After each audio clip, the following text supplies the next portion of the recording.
The Book of Job, chapters 18 through 24. Chapter 18.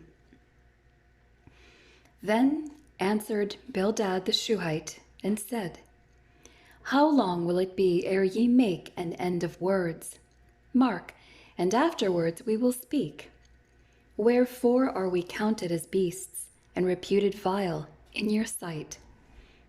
Job chapter 18, verses 1 to 3. Are you done yet? Bildad is so arrogant that he cannot wait for Job to quit speaking so he can continue rebuke of Job. Are you done yet, Job, is the question Bildad is asking. It carries with it the idea that Bildad is done listening to Job. Job's words to Bildad are nothing more than vain ramblings to Bildad. Bildad's desire for Job to stop talking is so strong here that we can almost hear him saying, right. These are all verbal cues that the other person is not listening. Verse 3 sheds light into this also, for in Bildad's mind all Job is doing is repudiating them for their profound wisdom and insight. He teareth himself in his anger. Shall the earth be forsaken for thee? And shall the rock be removed out of his place? Yea, the light of the wicked shall be put out, and the spark of his fire shall not shine. The light shall be dark in his tabernacle, and his candle shall be put out with him. The steps of his strength shall be straitened, and his own counsel shall cast him down. For he is cast into a net by his own feet, and he walketh upon a snare. The gin shall take him by the heel, and the robber shall prevail against him. The snare is laid for him in the ground, and a trap for him in the way. Terrors shall make him afraid on every side, and shall drive him to his feet. His strength shall be hunger bitten, and destruction shall be ready at his side. It shall devour the strength of his skin. Even the firstborn of death shall devour his strength.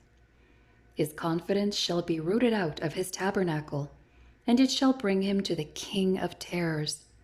It shall dwell in his tabernacle because it is none of his. Brimstone shall be scattered upon his habitation. His roots shall be dried up beneath, and above shall his branch be cut off. His remembrance shall perish from the earth, and he shall have no name in the street. He shall be driven from light into darkness, and chased out of the world. He shall neither have son nor nephew among his people, nor any remaining in his dwellings. They that come after him shall be astonied at his day, as they that went before were affrighted. Surely such are the dwellings of the wicked, and this is the place of him that knoweth not God. Job chapter 18, verses 4 through 21. What the wicked reap. This lengthy diatribe of Bildad's is nothing more than his way of emphasizing his belief that Job has done something worthy of the plight he is in. Job is as the wicked according to Bildad.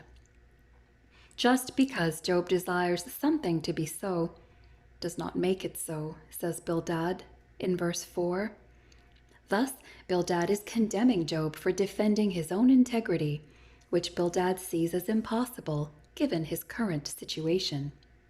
See Job's response, chapter 19, verses 1 and 2. Therefore, what follows are all the problems and ills that befall the wicked, as seen through the eyes of Bildad. See verse 5. The rest of Bildad's discourse is entirely taken up in an elegant description of the miserable condition of a wicked man, in which there is a great deal of certain truth, that a sinful condition is a sad condition, and that iniquity will be men's ruin if they do not repent of it. But it is not true that all wicked people are visibly and openly made thus miserable in this world, nor is it true that all who are brought into great distress and trouble in this world are therefore to be deemed and adjudged wicked men, when no other proof appears against them. And therefore, though Bildad thought the application of it to Job was easy, yet it was not safe nor just. Verses 5 to 6. The darkness of the wicked. The light of the wicked shall be put out, and the spark of his fire shall not shine. Verse 5. Light in the Bible is used in many ways. Light like that which the sun gives us. Light is an intellectual light, understanding.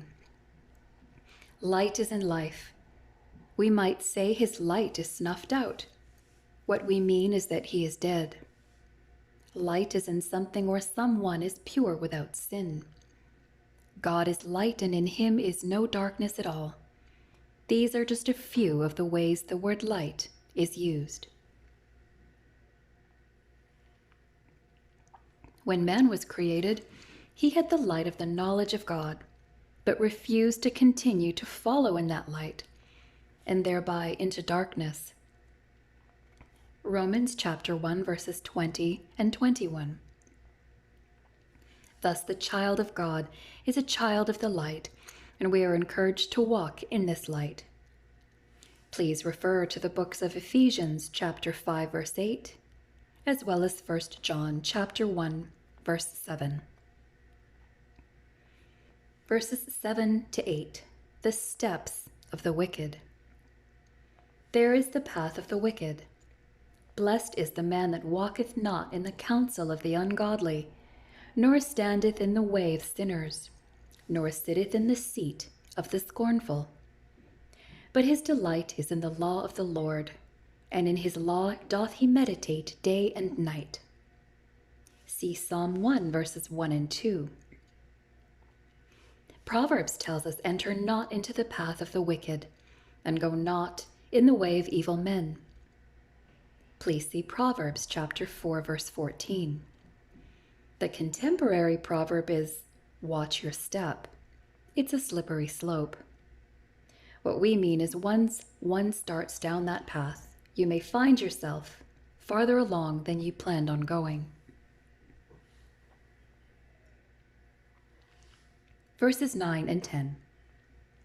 The snare of the wicked. Like the snare of a harlot. See Proverbs 7. The trap is always dressed up as something to be desired. All hunters know the key to killing the prey is to entice its victim through the desire of its appetite. In other words, bait the trap. Verses 11 to 13. The strength of the wicked. Terrors of the wicked, both from men and from God and from his own inquiet and guilty conscience, will cause his strength to fail. While riches might cause one to lose his sleep, please see Ecclesiastes chapter 5, verse 12, but an evil conscience will destroy one eventually. Ask any criminal, and they will say that they were glad they got caught because they could not live with it anymore. The contemporary proverb is an honest man's pillow is his peace of mind. Verses 14 and 15. The confidence of the wicked. The wicked trust in uncertain things such as riches. See Proverbs 23, verse 5. Or their own strength, or the strength of those around them. Please refer to Psalms 20, verse 7, and 118, verses 8 and 9. Some trust their own intellect, as in Proverbs 3, verse 5. The Christian is to trust in the Lord, our God. Proverbs 29, verse 25. Verses 16 to 21. The demise of the wicked. The wicked that will not repent and trust the Lord will dwell in the place that knoweth not God.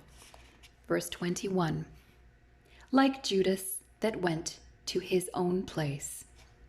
As in Acts chapter 1, verse 25.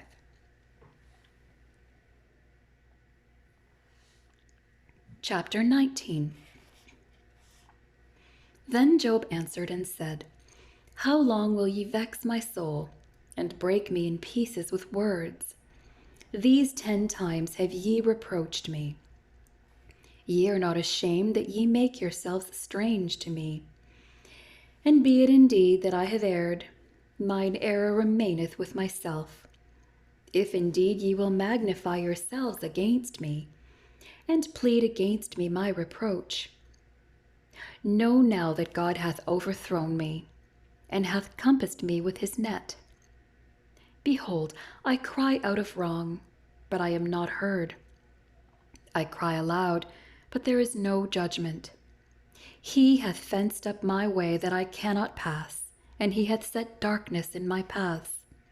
He hath stripped me of my glory, and taken the crown from my head.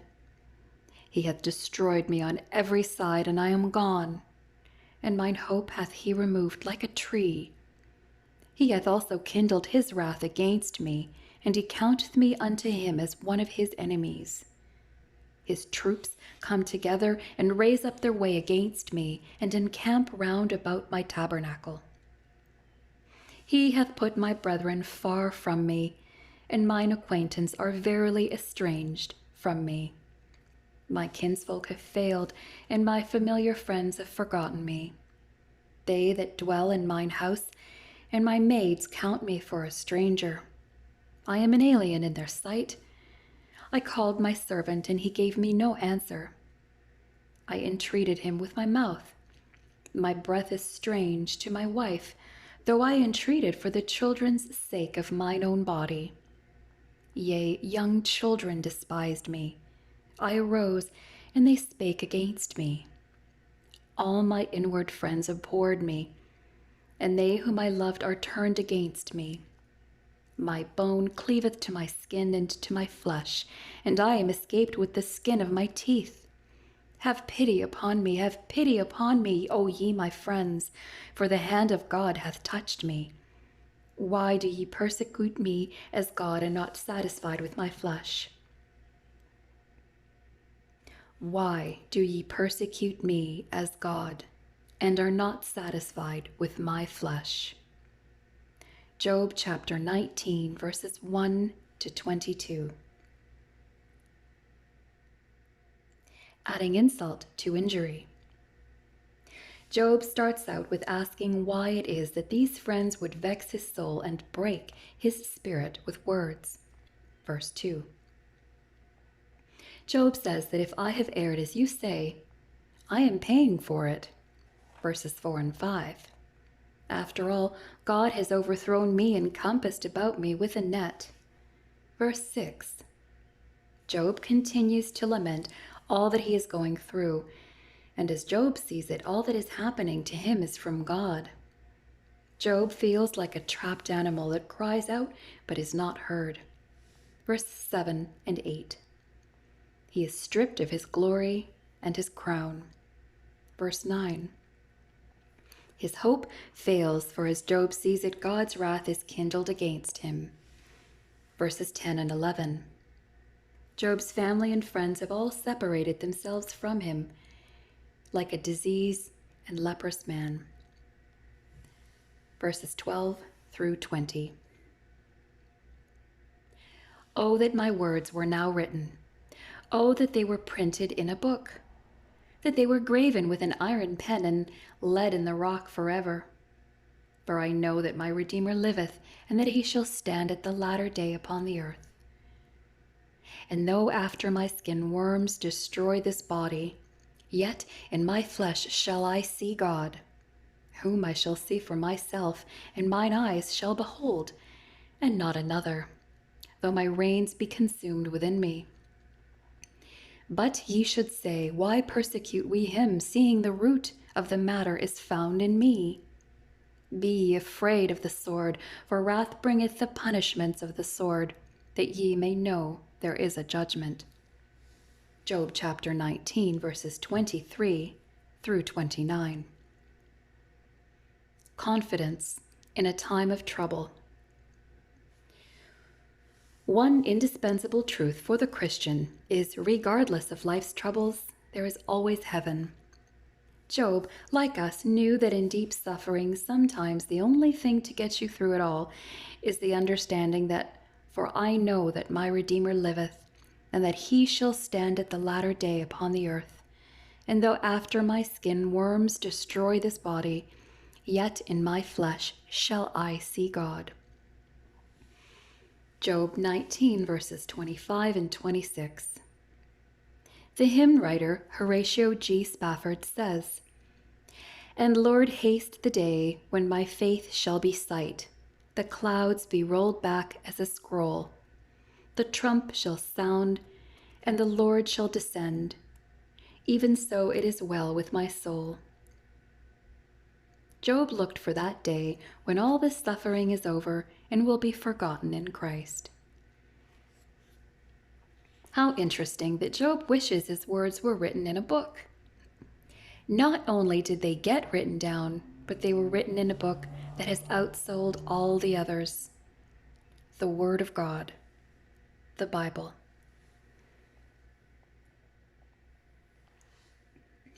Chapter 20.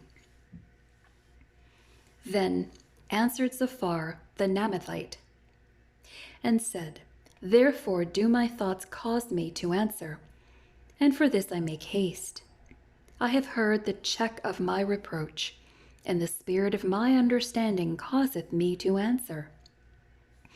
Knowest thou not this of old, since man was placed upon the earth, that the triumphing of the wicked is short, and the joy of the hypocrite but for a moment? Though his excellency mount up to the heavens, and his head reach unto the clouds, yet he shall perish forever like his own dung. They which have seen him shall say, Where is he? He shall fly away as a dream, and shall not be found.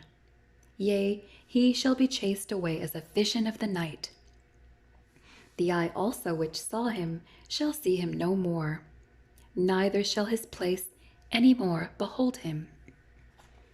Job chapter 20, verses 1 through 9.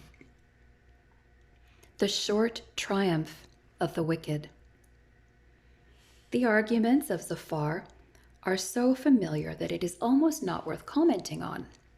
We have heard this argument from these three men from the very beginning. Job, the wicked suffer, and the righteous don't. End of story. This is their view and their understanding, and in some twisted way they perceive it as an encouragement to Job. Or more likely they find it more important to argue their point than to care for the plight of their friend. Zophar speaks in haste, which is very expected from a youthful man, quick to respond and hasting to offer opinions he knows nothing about. The triumphing of the wicked is short. This can be true in some cases. There is a lifestyle of the wicked that would lead to a short life. The reaping and sowing principle is a biblical truth. If you sow to the flesh of the flesh, you will reap corruption, for God is not mocked. As in the book of Galatians, chapter 6, verses 7 and 8. However, there have been many wicked people that do live a long life. However, payday is not down here, for the rich man still cries, as in the book of Luke, chapter 16, verses 22 to 24.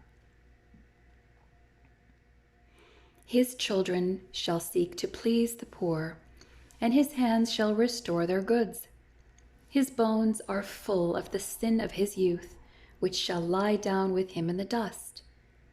Though wickedness be sweet in his mouth, though he hide it under his tongue, though he spare it and forsake it not, but keep it still within his mouth, yet his meat in his bowels is turned, it is the gall of asps within him. He hath swallowed down riches, and he shall vomit them up again. God shall cast them out of his belly. He shall suck the poison of asps. The viper's tongue shall slay him. He shall not see the rivers, the floods, the brooks of honey and butter.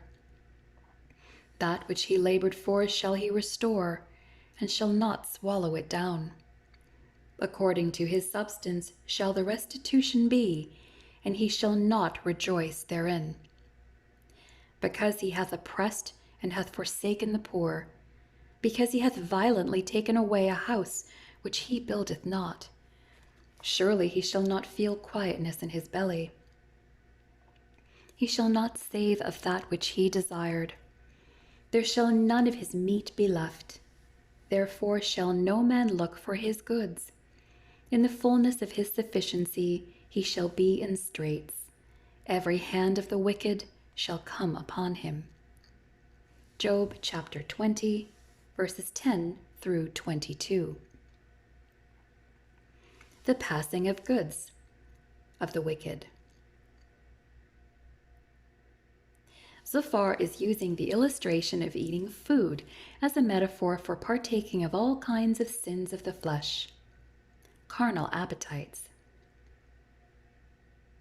His bones are full of the sin of his youth, which shall lie down with him in the dust. Though wickedness be sweet in his mouth, though he hide it under his tongue, though he spare it and forsake it not, but keep it still within his mouth. Job 20, verses 11 to 13. Sin hidden of the wicked, like food hidden in the mouth to savor every bite, is the idea here. But notice that the food turns rotten in the belly, causing vomiting. So it is with sin that is indulged in. Over time, it turns on you only to bite you like the gall of an asp. Verses 14 to 16. The biblical proverbs are, bread of deceit is sweet to a man, but afterwards his mouth shall be filled with gravel. Proverbs 20, verse 17. But it has happened unto them according to the true proverb. The dog is turned to his own vomit again, and the sow that was washed to her wallowing in the mire. 2 Peter chapter 2, verse 22. The sin being dealt with is oppression of the poor and the needy, verses 10 and 19. The law under Moses gave strict laws providing for the poor. Please refer to the book of Leviticus chapter 19, verses 9 and 10. The wicked person that takes from the poor, see David in 2 Samuel 12, while heaping to himself abundance will not be satisfied. Please refer to the book of Ecclesiastes, Vanity of Vanities. When he is about to fill his belly, God shall cast the fury of his wrath upon him, and shall rain it upon him while he is eating. He shall flee from the iron weapon, and the bow of steel shall strike him through. It is drawn and cometh out of the body. Yea, the glittering sword cometh out of his gall. Terrors are upon him. All darkness shall be hid in his secret places. A fire not blown shall consume him. It shall go ill with him that is left in his tabernacle. The heaven shall reveal his iniquity, and the earth shall rise up against him. The increase of his house shall depart, and his goods shall flow away in the day of his wrath. This is the portion of a wicked man from God, and the heritage appointed unto him by God. Job chapter 20, verses 23 through 29.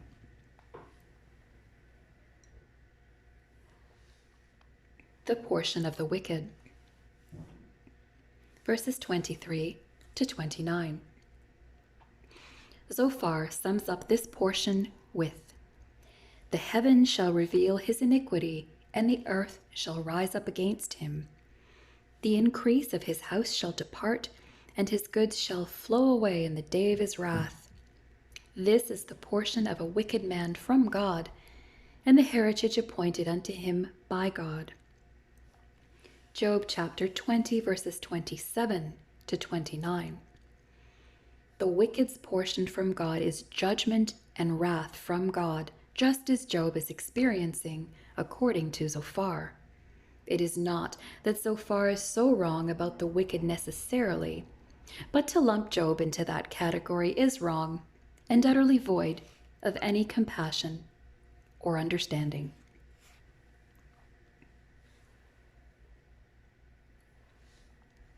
Chapter 21. But Job answered and said, "Hear diligently my speech, and let this be your consolations. Suffer me that I may speak, and after that I have spoken, mock on. As for me, is my complaint to man? And if it were so, why should not my spirit be troubled? Mark me and be astonished, and lay your hand upon your mouth. Even when I remember, I am afraid and trembling taketh hold on my flesh." Job chapter 21, verses 1 to 6. Be quiet and listen. The much speaking and continual arguments from Job's friends leave Job begging to speak for himself. Job up to this point has defended his own integrity against the pointed accusations that he is in this situation because he is wicked. In like manner, Job has maintained his integrity and argued against such an idea that all wickedness is dealt with down here by God.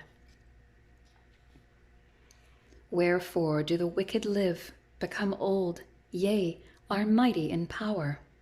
Their seed is established in their sight with them, and their offspring before their eyes. Their houses are safe from fear, neither is the rod of God upon them. Their bull gendereth and faileth not.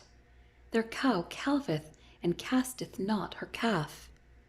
They send forth their little ones like a flock, and their children dance. They take the timbrel and harp, and rejoice at the sound of the organ. They spend their days in wealth, and in a moment go down to the grave. Therefore they say unto God, Depart from us, for we desire not the knowledge of thy ways. What is the Almighty that we should serve him? And what profit should we have if we pray unto him? Job chapter 21, verses 7 through 15. The posterity of the wicked. Job's friends have been arguing their point that Job is sinning, and therefore he is being judged of God, for God always judges the wicked. Job, since the first accusation laid against him, has maintained his innocence. He is not sinning or wicked. His integrity is intact. Job will continue this line of rebuttal throughout this chapter. Job's argument is the wicked prosper and don't always suffer for their evil deeds. In fact, they seem to live pretty well. Why do the wicked live, become old, yea, are even mighty in power? Verse 7. Explain this, Zophar, says Job. For the children of the wicked are established. Their houses are safe from fear, neither is the rod of God upon them. Verses 8 and 9. Their livestock is multiplied abundantly. Verse 10. As is their children which dance, sing, and rejoice for all their wealth. Verses 11 to 13. Because they are blessed regardless of their wickedness, they see no need for God. Verses 14 and 15. The modern-day truth brought out by Job is that it is easier to go soul-winning in the slums of the less fortunate than it is in a neighborhood with 3-car garages.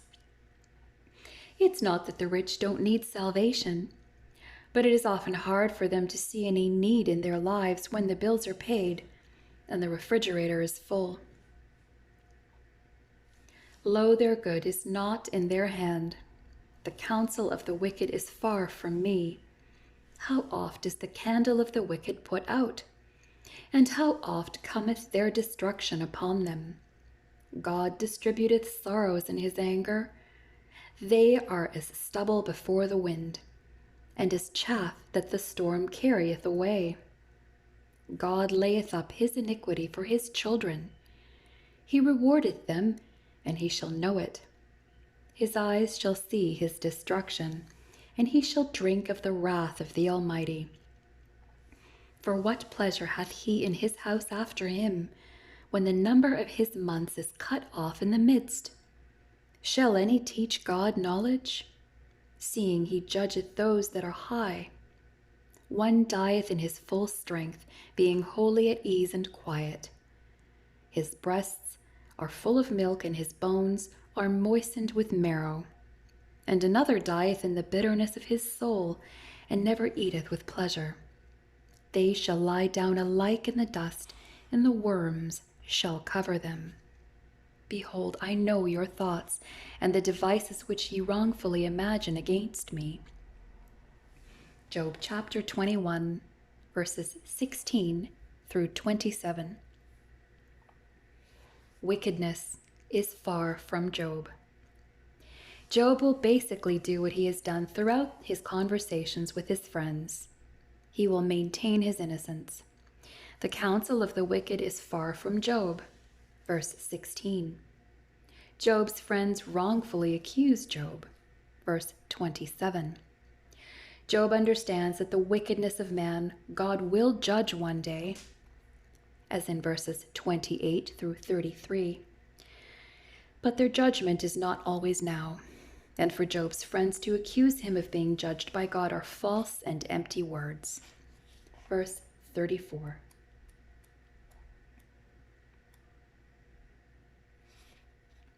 Chapter 22.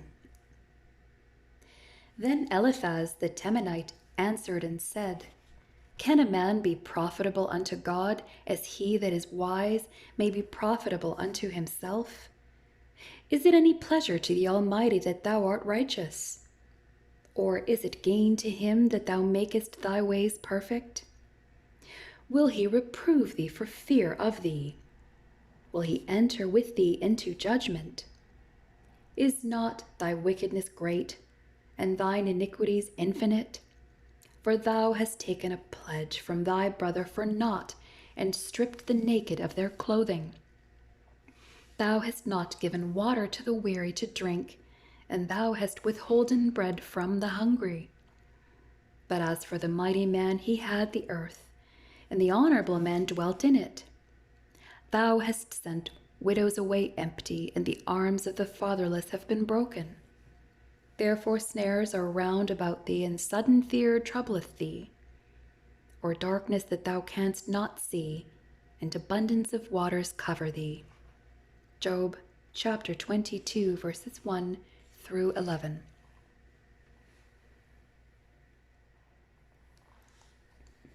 False accusations. Eliphaz first accuses Job of saying he is perfect. However, Job is not saying this. But what he is saying is that he has done nothing to deserve his current situation. Job has never claimed to know why he is suffering, only that he knows it is not because of any wickedness. Verses 1 to 3. When debate is over, mudslinging will begin. Eliphaz accuses Job falsely. Please refer to Matthew chapter 5, verse 11. Eliphaz falsely charges Job has taken pledges, but did not hold up his end of the bargain. Verse 6. He had taken advantage of the poorest of people. Verse 6. He had refused water to the weary and bread from the hungry. Verse 7. He was partial to the mighty man or wealth. Verse 8. And sent widows away empty when it was in his power to help. Verse 9. Even children of the fatherless Job did not help. Verse 9. And therefore snares are round about thee, and fears trouble thee. Verses 10 and 11. All these charges are falsely laid against Job by his friend. The cause for this is simple. Where no evil can be spoken about you, false claims must be laid. Please refer to the book of Matthew, chapter 26, verses 59 and 60, and see also the book of Acts, chapter 6, verses 8 to 14.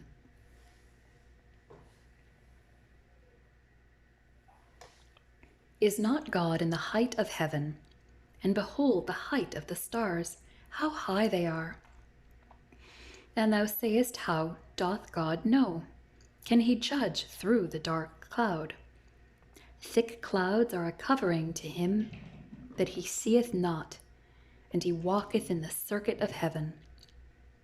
Hast thou marked the old way which wicked men have trodden, which were cut down out of time, whose foundation was overflown with a flood? Which said unto God, Depart from us, and what can the Almighty do for them? Yet he filled their houses with good things. But the counsel of the wicked is far from me. The righteous see it and are glad, and the innocent laugh them to scorn. Whereas our substance is not cut down, but the remnant of them the fire consumeth. Please see the book of Job, chapter 22, verses 12 to 20. The mimicking of Job. Eliphaz is condemning Job for claiming to know all the ways of the wicked. Who does Job think he is? God? Verses 12 to 15. Eliphaz is mimicking Job here to mock Job. Verses 16 to 18. After all, says Eliphaz, the righteous know I'm right, for our substance is not cut down. Verses 19 and 20. Acquaint now thyself with him, and be at peace. Thereby good shall come unto thee. Receive, I pray thee, the law from his mouth, and lay up his words in thine heart. If thou return to the Almighty, thou shalt be built up. Thou shalt put away iniquity far from thy tabernacles. Then shalt thou lay up gold as dust, and the gold of Ophir as the stones of the brooks. Yea, the Almighty shall be thy defense, and thou shalt have plenty of silver.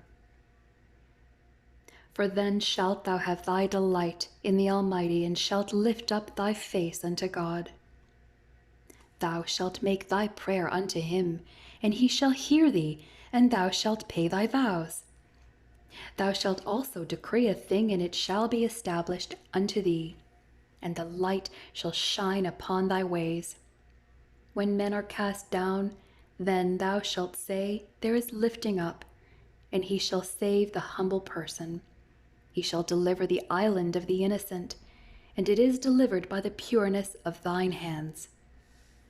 Job chapter 22, verses 21 through 30. Return, Job, from your wicked ways. Eliphaz's heels are dug in. There is no considering that he is wrong and Job is right. Eliphaz therefore pleads with Job to receive the law and words of God. Verses 21 and 22. To return to the Almighty and to put away iniquity. Verse 23. And in so doing, God will bless thee. Verses 23 through 30. Chapter 23. Then Job answered and said, Even today is my complaint bitter. My stroke is heavier than my groaning. Oh, that I knew where I might find him, that I might come even to this seat. I would order my cause before him and fill my mouth with arguments. I would know the words which he would answer me and understand what he would say unto me. Will he plead against me with his great power? No, but he would put strength in me. There the righteous might dispute with him, so should I be delivered forever from my judge. Behold, I go forward, but he is not there, and backward, but I cannot perceive him. On the left hand where he doth work, but I cannot behold him. He hideth himself on the right hand, that I cannot see him. Job chapter 23, verses 1 to 9.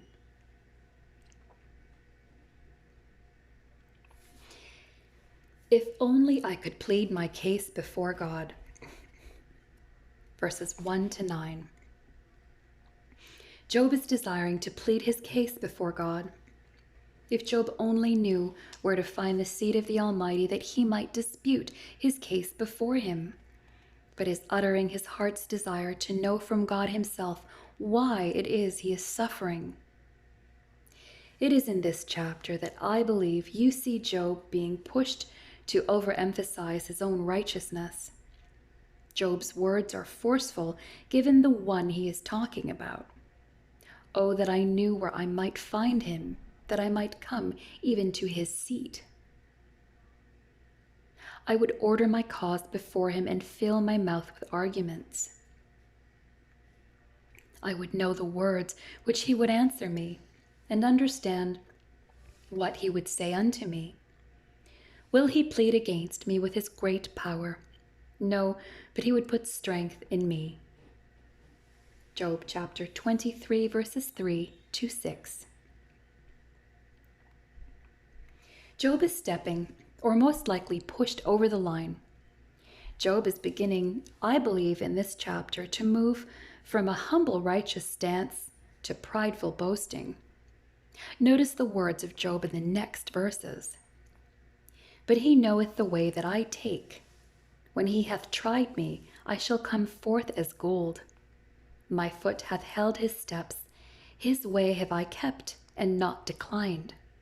Neither have I gone back from the commandment of his lips. I have esteemed the words of his mouth more than my necessary food. Job chapter 23, verses 10 to 12. The boasting of Job. For Job to believe something like this is one thing, but for him to verbalize it is quite another. Please refer to Proverbs 27, verse 2. It's not necessarily that these words of Job are wrong, but it is more that they show an overconfidence on Job's part. The Apostle Paul could say, I have fought a good fight. I have finished my course. I have kept the faith. Henceforth there is laid up for me a crown of righteousness, which the Lord the righteous judge shall give me at that day, and not to me only, but unto all them also that love his appearing. Please refer to 2 Timothy chapter 4, verses 7 and 8. However, Paul also understood, for I know that in me, that is, in my flesh, dwelleth no good thing. Please see the book of Romans chapter 7, verse 18. Job is moving into dangerous territory. However, not to offer Job any excuses, but he is pushed into this by his friends. But he is in one mind, and who can turn him? And what his soul desireth, even that he doeth. For he performeth the thing that is appointed for me, and many such things are with him. Therefore am I troubled at his presence. When I consider, I am afraid of him. For God maketh my heart soft, and the Almighty troubleth me. Because I was not cut off before the darkness, neither hath he covered the darkness from my face. Job chapter 23, verses 13 to 17. The sovereignty of God. Like I mentioned, Job's overemphasis on his own righteousness and boasting, I believe, is just beginning in this chapter. It is not in full bloom as yet. Job is a spiritual man and bounces back from this momentary lapse of judgment with a resounding, "For God maketh my heart soft, and the Almighty troubleth me." Verse 16. Job's acknowledgement of the sovereignty of God will recover his foot from stepping too far over the line. Chapter 24. Why, seeing times are not hidden from the Almighty, do they that know him not see his days? Some remove the landmarks, they violently take away flocks, and feed thereof. They drive away the ass of the fatherless, they take the widow's ox for a pledge. They turn the needy out of the way, the poor of the earth hide themselves together. Behold, as wild asses in the desert, go they forth to their work, rising betimes for a prey.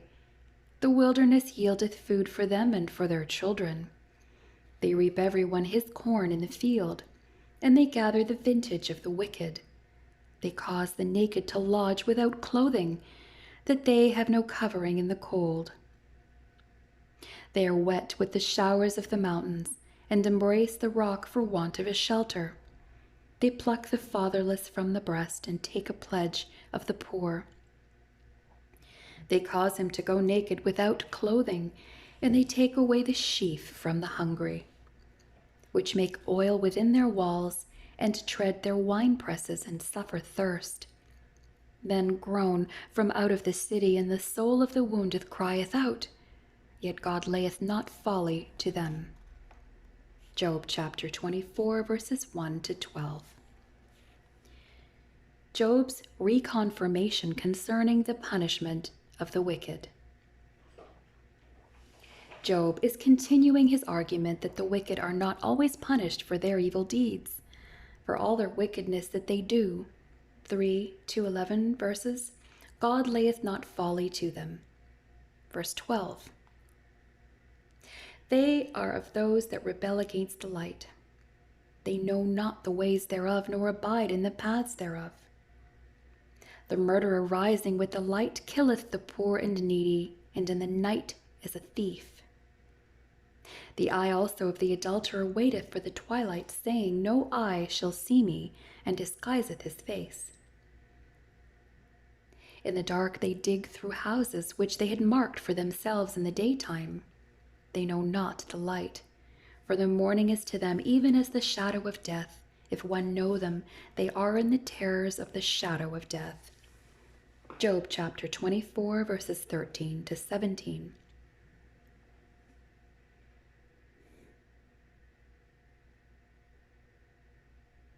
In the dark, evil deeds are done.